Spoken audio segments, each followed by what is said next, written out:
Imagine a mais bela história de amor da antiguidade. Um conto tecido com os fios da intervenção divina e de uma profunda conexão humana. Imagine um homem que esperou pacientemente pela parceira perfeita, uma mulher cuja chegada foi profetizada por um sinal milagroso. Bem-vindos de volta, amigos da fé. Eu sou o Valdir Lei Massola, e se nos acompanharam na parte 1, onde exploramos o nascimento milagroso de Isaac, estão prestes a embarcar numa jornada ainda mais cativante. Preparem-se para descobrir como este filho prometido encontrou um amor que ecoaria através dos tempos e alcançou uma prosperidade extraordinária contra todas as probabilidades. Esta é a segunda parte da nossa série especial dedicada a Isaac, uma narrativa que une a lacuna entre o texto sagrado e a história tangível. Neste episódio, vamos aprofundar-nos num dos romances mais comoventes da Bíblia, a história de Isaac e Rebeca. Mas não vamos parar nas palavras escritas em pergaminhos antigos. Viajaremos para as terras onde eles andaram, explorando descobertas arqueológicas revolucionárias em Tel Haror, o local amplamente identificado como a cidade bíblica de Gerar. Estas descobertas trazem uma nova dimensão ao relato bíblico, oferecendo provas físicas que corroboram os detalhes das suas vidas e do seu amor duradouro. O que a ciência moderna desenterrou sobre este casal irá surpreendê-los, revelando verdades surpreendentes sobre o primeiro registro de um casamento verdadeiramente romântico na história da humanidade, uma parceria construída em mais do que dever ou arranjo. A história de Isaac e Rebeca é mais do que apenas um relato histórico.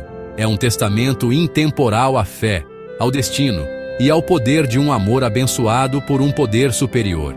Desafia as nossas percepções modernas das relações antigas, sugerindo que a afeição profunda e pessoal era um valor acarinhado muito antes do que poderíamos ter assumido. Exploraremos como a união deles estabeleceu um precedente, tornando-se uma história fundamental de amor para as gerações vindouras.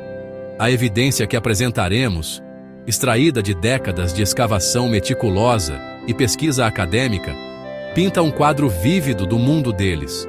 Um mundo onde as promessas divinas se manifestaram nas férteis planícies de Gerar e no laço inquebrável partilhado entre duas pessoas destinadas uma à outra.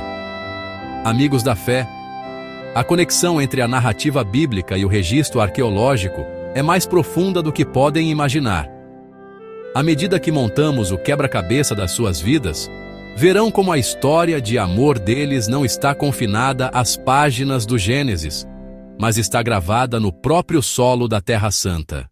A prosperidade que Isaac experimentou, os conflitos que navegou e a aliança que forjou são todos iluminados pelas pedras silenciosas e artefactos antigos de Tel Haror. Preparem-se para se surpreenderem com o que a arqueologia revelou sobre este casal pioneiro, cuja história de amor não foi apenas um assunto pessoal, mas um momento crucial no desenrolar do drama da história da salvação. A procura de uma esposa para Isaac não foi tarefa fácil. Começou com o que parecia ser uma missão impossível, uma jornada alicerçada na fé e na incerteza. Um Abraão envelhecido, determinado a assegurar um futuro para a sua linhagem através do seu filho prometido, confiou ao seu servo mais leal, Eliezer, uma responsabilidade monumental. Esta missão exigia uma jornada extenuante de mais de 800 quilômetros das terras áridas de Canaã, de volta à terra natal ancestral da Mesopotâmia. Eliezer não foi enviado apenas com uma caravana carregada de ouro, prata e presentes preciosos para seduzir uma potencial noiva. Ele estava armado com algo muito mais poderoso, uma oração específica e sincera a Deus, pedindo um sinal divino claro e inequívoco para o guiar até a mulher escolhida. O que aconteceu no poço, na cidade de Naor, é um momento que para sempre alteraria o curso da história e redefiniria o próprio conceito de amor romântico. Enquanto Eliezer estava junto ao poço, um local central de encontro em qualquer cidade antiga, ele apresentou o seu pedido aos céus. Ele orou para que a jovem que não só lhe oferecesse água para beber, mas que também, por pura bondade e generosidade, se oferecesse para tirar água para os seus 10 camelos sedentos, seria a escolhida pelo Senhor para o filho do seu senhor, Isaque. Não era um pequeno pedido, mas um teste de caráter, compaixão e força extraordinária, um sinal que revelaria um coração digno de se juntar à família patriarcal. Antes que Eliezer pudesse sequer terminar a sua oração, apareceu uma jovem de notável beleza e graça. O seu nome era Rebeca. Ela aproximou-se do poço para tirar água, e a cena desenrolou-se exatamente como Eliezer tinha orado, mas com uma magnitude que superou todas as expectativas. A narrativa que vamos explorar vai além da simples narração. Vamos aprofundar o significado profundo das ações de Rebeca. O que ela fez naquele dia não foi apenas um gesto gentil, foi um feito de esforço quase sobre-humano. Este ato de profunda generosidade foi a confirmação divina que Eliezer procurava. Um sinal claro de que a sua longa e árdua jornada tinha chegado à sua abençoada conclusão e que ele tinha encontrado a futura matriarca do seu povo. Este encontro inicial no poço prepara o cenário para uma história de amor que é ao mesmo tempo divinamente orquestrada e profundamente humana. É uma narrativa que realça as virtudes da bondade, hospitalidade e fé, mostrando como estas qualidades eram vistas como a base de uma união forte e duradoura. A história de Isaque e Rebeca começa com esta poderosa demonstração de caráter, fornecendo uma base de respeito mútuo e admiração mesmo antes de o casal se ter conhecido.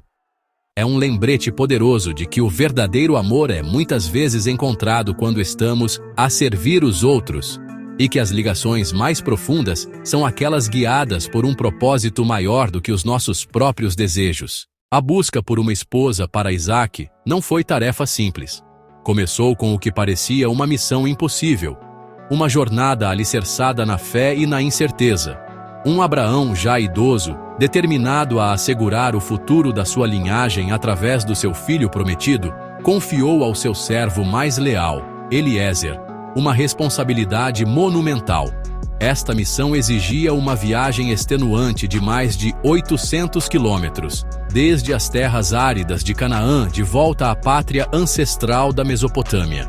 Eliezer não foi meramente enviado com uma caravana carregada de ouro, prata e presentes preciosos para seduzir uma potencial noiva. Ele estava munido de algo muito mais poderoso, uma oração específica e sincera a Deus, pedindo um sinal divino claro e inconfundível para o guiar à mulher escolhida que estaria ao lado de Isaque. Esta jornada incrível foi um testemunho tanto da fé inabalável de Abraão, quanto da profunda lealdade de Eliezer. Abraão fez o seu servo jurar um solene juramento, não por qualquer autoridade terrena, mas pelo Senhor, o Deus do céu e da terra, que não tomaria uma esposa para Isaque dentre as cananeias. A instrução era precisa. Ele deveria retornar à terra natal e aos parentes de Abraão. Não era uma questão de preferência cultural, mas de aliança divina. A linhagem da promessa tinha de permanecer pura, sem se misturar com as práticas idólatras dos povos vizinhos. Eliezer, compreendendo o imenso peso espiritual da sua tarefa, aceitou o encargo, com o coração cheio tanto de apreensão quanto de um profundo sentido de propósito, sabendo que era uma peça fundamental no plano divino. A caravana em si era um espetáculo de riqueza e intenção, uma embaixada ambulante que representava a prosperidade de Abraão. Estava carregada com os melhores bens da sua casa, uma demonstração tangível das bênçãos que lhe foram concedidas. Contudo, essa riqueza material era secundária à natureza espiritual da missão. A principal preocupação de Eliezer não era se conseguiria impressionar uma família com riquezas, mas se conseguiria discernir a vontade de Deus em terra estrangeira. Ele carregava o peso do futuro de uma nação aos seus ombros, sabendo que a mulher que ele escolhesse se tornaria a mãe de um grande povo. A sua jornada era tanto uma peregrinação espiritual quanto uma expedição diplomática, uma busca por um coração alinhado com a promessa de Deus. Enquanto Eliezer e a sua caravana de 10 camelos se aproximavam da cidade de Naor, na Mesopotâmia, o peso da sua missão recaía pesadamente sobre ele. O sol começava a sua descida, lançando longas sombras pela paisagem, na hora em que as mulheres saíam para tirar água do poço da cidade. Era o momento da verdade. Ele era um estranho em terra distante, incumbido de identificar uma mulher específica entre muitas, sem qualquer conhecimento prévio dela ou da sua família. Foi aqui, nesta conjuntura crucial, que Eliezer se voltou para o único guia em quem podia verdadeiramente confiar. Ele parou a sua caravana, reuniu os seus pensamentos e preparou-se para apresentar o seu pedido impossível perante o Deus do seu senhor, Abraão, preparando o palco para um encontro divino.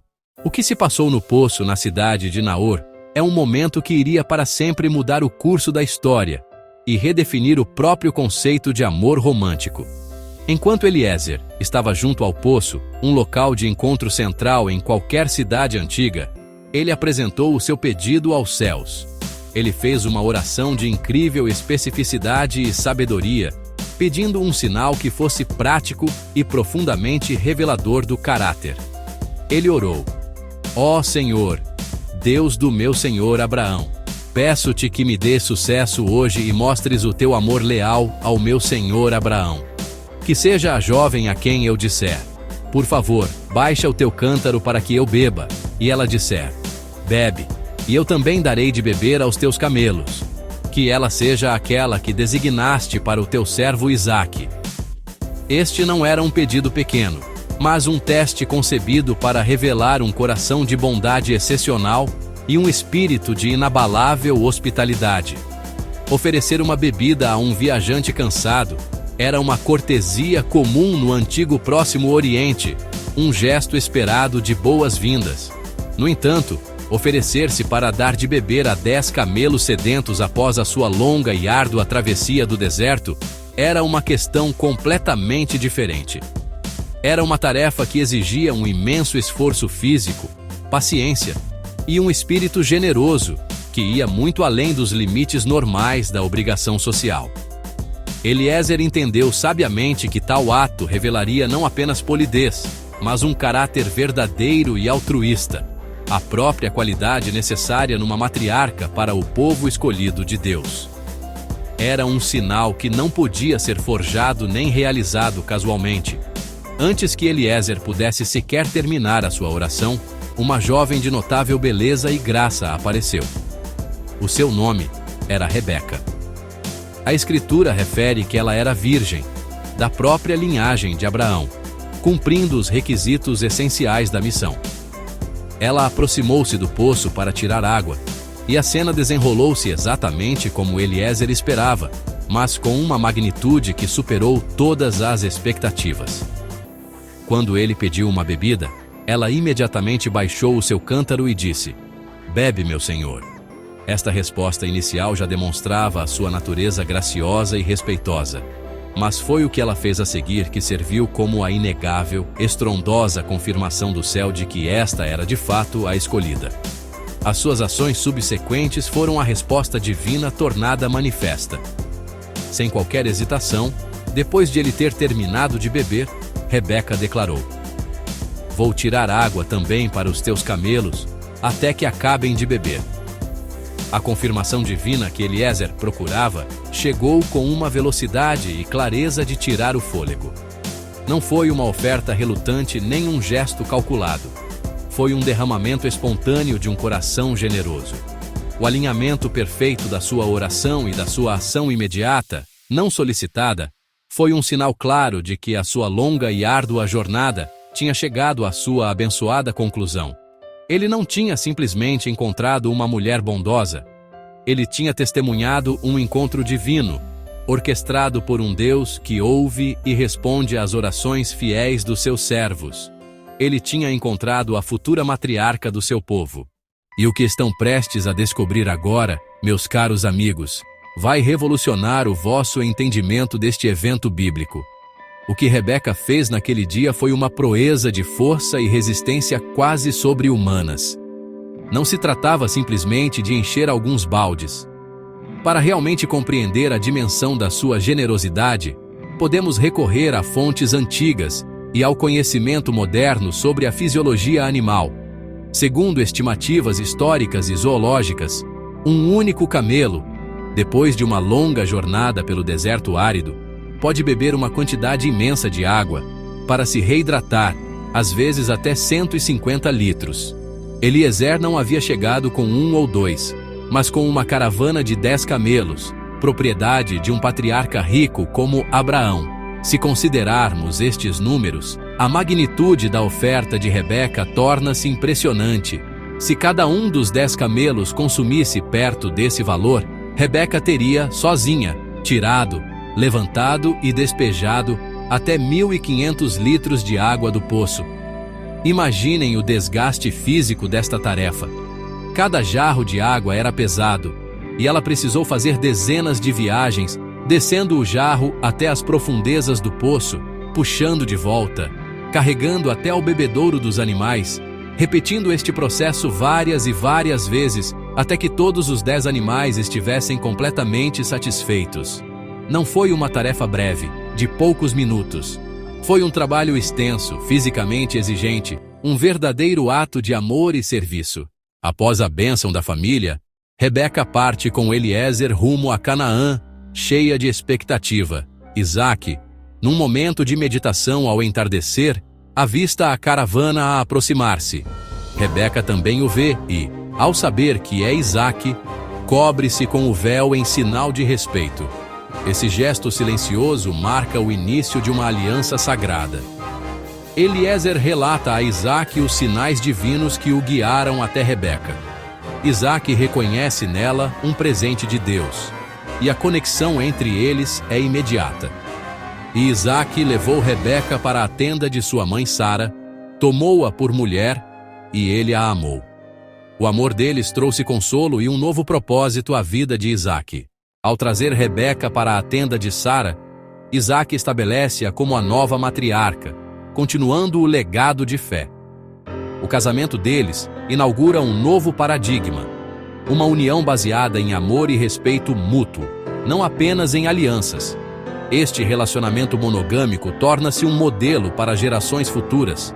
A história de Isaque e Rebeca demonstra que o casamento pode ser uma parceria sagrada e uma fonte de realização pessoal. O amor deles fortalece a família perante desafios como a fome, a infertilidade e as negociações políticas. Este vínculo duradouro prepara o caminho para Jacó e Esaú, assinalando o próximo capítulo da história do povo escolhido. O exemplo deles ecoa como uma lição de fé, amor e destino. Isaque e Rebeca estabelecem-se em Gerar, onde a arqueologia e a Bíblia se encontram. As escavações em Tel Haror, identificada como Gerar, revelam uma metrópole fortificada da Idade do Bronze, alinhada ao relato bíblico. O sítio, com 40 hectares e fortificações impressionantes, mostra o poder regional de Gerar. Descobertas como o Templo Migdol e sistemas de defesa confirmam a sofisticação e riqueza da cidade. Isso explica a importância de Abimeleque e os eventos diplomáticos com Isaque.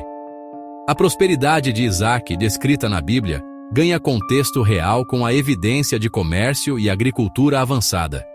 Tel Haror não era uma aldeia isolada, mas um centro vibrante de cultura e poder. Assim, a história de Isaque firma-se como facto histórico, onde a fé e a realidade se encontram.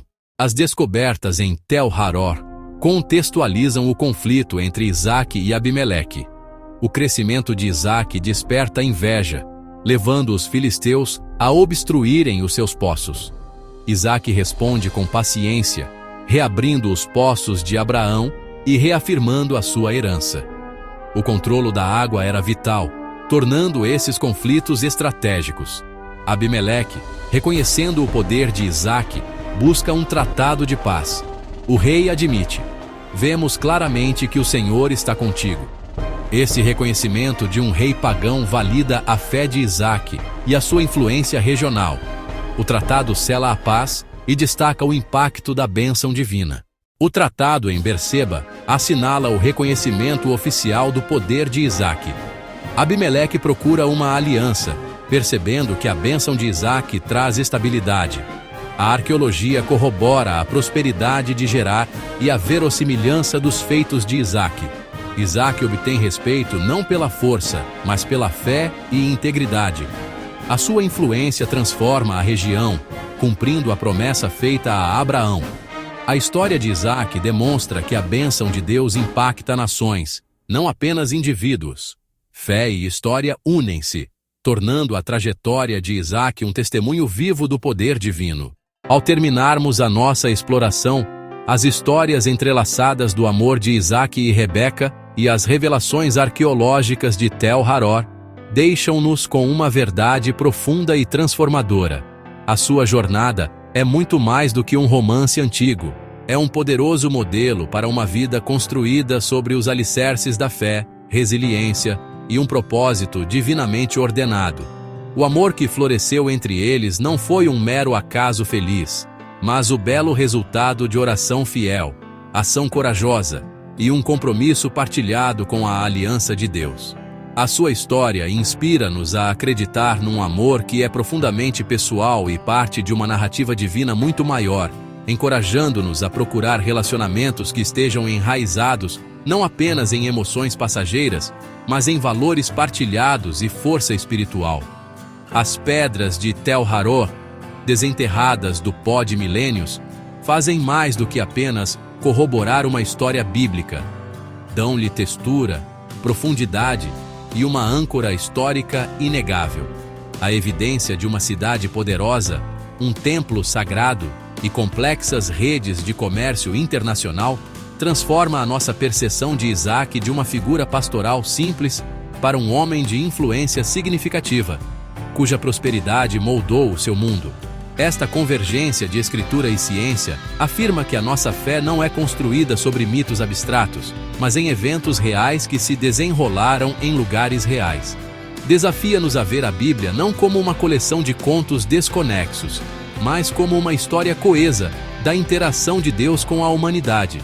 Uma história que continua a ser validada pela descoberta moderna.